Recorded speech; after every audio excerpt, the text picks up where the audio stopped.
Hello guys, আমরা এখন SIR form fill up করবো। এখানে দেখতে পাচ্ছ জেরক্স করে নিয়েছি, আমি জেরক্স উঠাই নিয়েছি। এটা দেখে দেখে লিখবো। এবার প্রথমেই বলেছে জন্ম তারিখ, তার জন্ম তারিখটা হচ্ছে 23/09। তাহলে এখানে লিখবো 23/09/1984। তারপর বলছে আধার নম্বর আছে 7880। তারপর একটা ফাঁকা লিখতে হবে, যেভাবে আছে মানে আধার কার্ডে 29/09। তারপর আছে 9358 দেখালাম।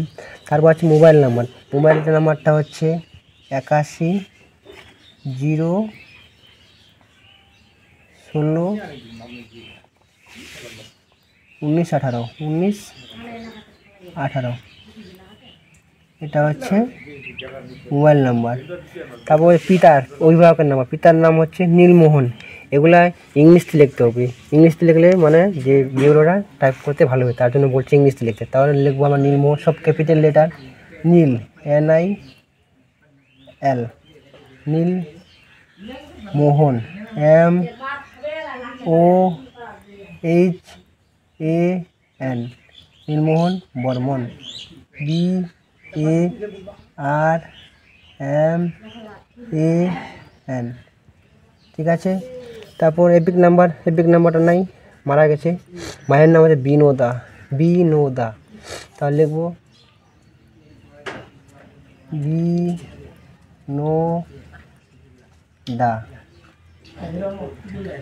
বর্মন BARMAN। মায়ের এপিক নাম্বারটা লিখে দেবো। এপিক নাম্বার আছে, যেহেতু জীবিত আছে বা আছে RPG।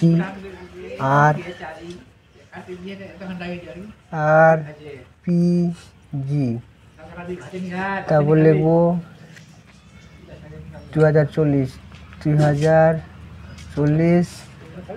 525 হচ্ছে আর মার এপিক নাম্বার। স্ত্রী আছে, ওর স্ত্রীর নামটা লিখে দেবো, যে থাকে স্ত্রী এপিক নাম্বার লিখে দেবো। স্ত্রী হচ্ছে অনিতা বর্মন, অনিতা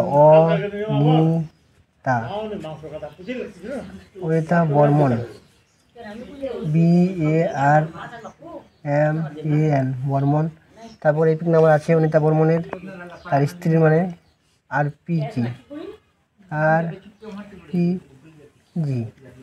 0 আছে 819565 হচ্ছে তার স্ত্রীর নাম্বার। এইবার এখানে আছে যে এর কিন্তু লিস্টে নাম নেই। নাম থাকতো তাহলে এটা সাইডটা লিখতাম, আর নাম নেই তাহলে এখানে লিখতে হবে। বাবার নাম, বাবার আছে তাহলে এখানে লিখতে হবে। ওর বাবার নাম আছে নীলমোহন। এটা লিখতে হবে 2002 লিস্টে যেভাবে নাম লেখা আছে সেভাবে লিখতে হবে। এখানে লিখবো নীলমোহন, চিহ্ন দীর্ঘি আছে, নীলমোহন মোকার চিহ্ন। বর্মনটা আছে ওখানে 2000 লিস্টে ময় আছে, তাহলে রেপ চিহ্ন। এপিক নাম্বার তো নাই, তাহলে আত্মীয় এপিক নাম্বার বাড়া গেছে। ওর আত্মীয়ের নাম আছে বাবার নাম, মানে ওর বাবার নাম, এর বাবার নাম, তাই বাবার নাম হবে হারিয়া হয়াকার রবীন্দ্র ঋষি অন্তস্থ হারিয়া বর্মন ময়রেপ চিহ্ন।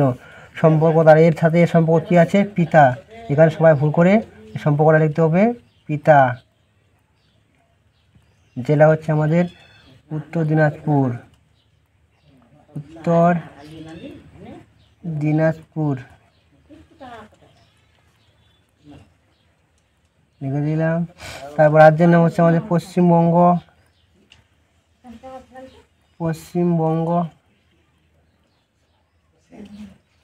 বিধানসভা আমাদের হচ্ছে রায়গঞ্জ।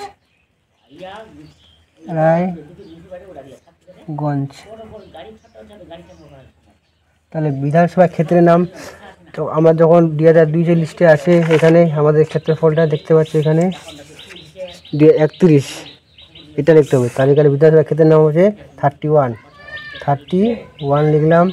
অংশ নাম্বার আমাদের ছিল 17, এখানে লিখবো এই যে 17, আমাদের অংশ নাম্বার হচ্ছে 17 আর সিরিয়াল নাম্বার হচ্ছে 417। এখানে লিখতে হবে নিজের সই, তাই যে যেটা ফর্মটা সেখানে সিগনেচার করে দিবে।